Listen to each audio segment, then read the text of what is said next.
Tommy from BrickNerd with a quick look at the Disney Collectible Minifigures from LEGO. This is actually a pretty cool little line. A little surprising, people didn't expect it when it was announced, and kind of unusual. For one thing, there's 18 of them. Every other line has had 16. We've got some very classic, of course we've got Mickey and Minnie. Mickey's pretty straightforward. He does have double shot legs and completely custom heads. Both them and Donald and Daisy are clever because the head is exactly the same. What makes it different is the paint off and the accessory. We have the bow, and she's got some lashes, and she's Minnie. Mickey, no hat, no lashes, or no bow, no lashes, Mickey. So she's also got this really nifty new part. It's a little skirt. It's a hard plastic instead of the soft plastic we've seen from a lot of the other accessories that are in here, including her bow, I think. Yeah, it's pretty hard plastic. That same skirt is also with Alice, with obviously a different color. So those are going to be very popular with customizers and collectors. Alice comes with her drink and her cookies, so the Big Me thing. And she comes with Cheshire Cat. And he's got obviously a custom molded head. Most of the heads in these, or the hair pieces, everything, there's a lot of one-offs. You're only going to get it in this figure. So people who like to accessorize or get figures that are unique or want to add to their collection of being able to change things up. Being an animator, I'm always looking for heads that are unique or hair that we can double purpose for other things. So there's lots of options in here. Cheshire's got a little funny fuzzy tail. It's an actual piece that connects between the legs and the feet.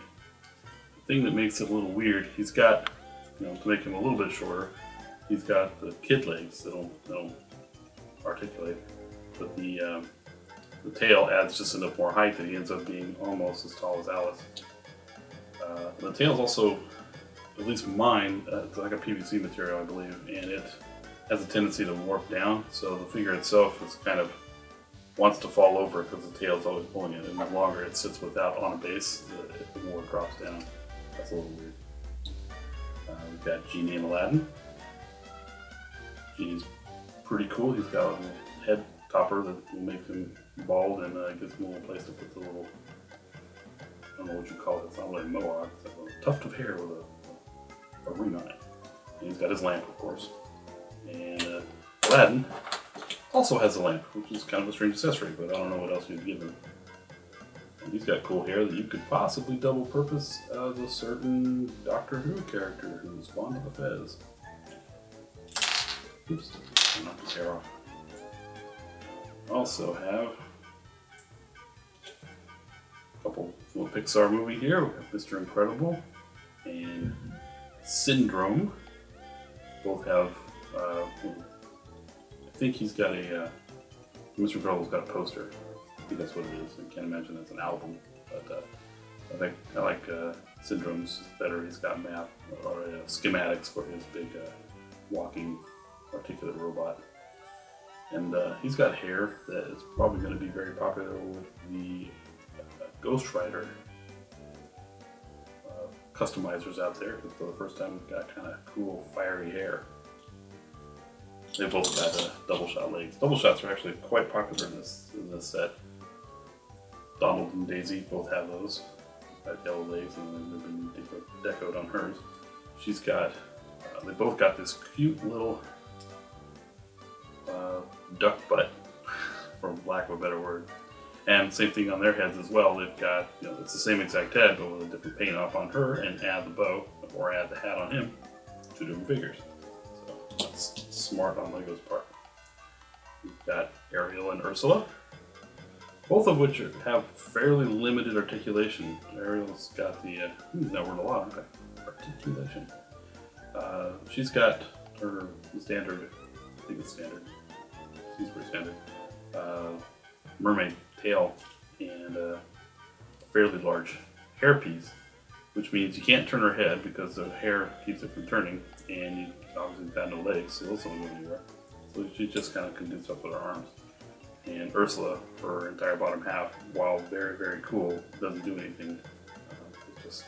But she can turn her head. And she's got her trident. I figured it out. Last pair we have is Peter Pan and Captain Hook. Both are pretty nicely decorated. I like Hook better. Peter, there's something about his face. He looks like somebody. I don't know. He doesn't really look like Peter Pan to me. But the rest of them is great, and Hook is just fantastic. I think Hook's one of my favorites in this whole set. Hook and Stitch, I think, are my favorites. And then the last two are not actually a pair. They're kind of flying solo in this whole set. Well, I guess we can talk about this. Stitch, which I don't know, as a figure goes, he's fairly plain. He's got the non-articulate legs, the little short legs, and the single custom molded head. But no, I like the character, so that's probably why he's one of my favorites. And then Maleficent, which is my wife's favorite, has a really intricate cape that's got this great collar on it. It's a little hard to put on. All the ones that have the integrated collar are, but this is also cool because it's black on one side and purple on the other, which that's rare. And it's just a great looking figure overall. And I didn't talk about these two. These, obviously, this is actually the second incarnation we've had of a Buzz Lightyear figure. And I'm a little torn on that. I kind of like the molded head of the first one that we saw in the Toy Story line in 2010 or so. I think as a minifig head it doesn't work quite as well. But he's also got some of the coolest accessories because the wings are detachable from his spacesuit. And overall he's a very complex and really cool looking figure. And we've got the alien. And he's got little short legs, doesn't flex, and fairly plain, but he's cool.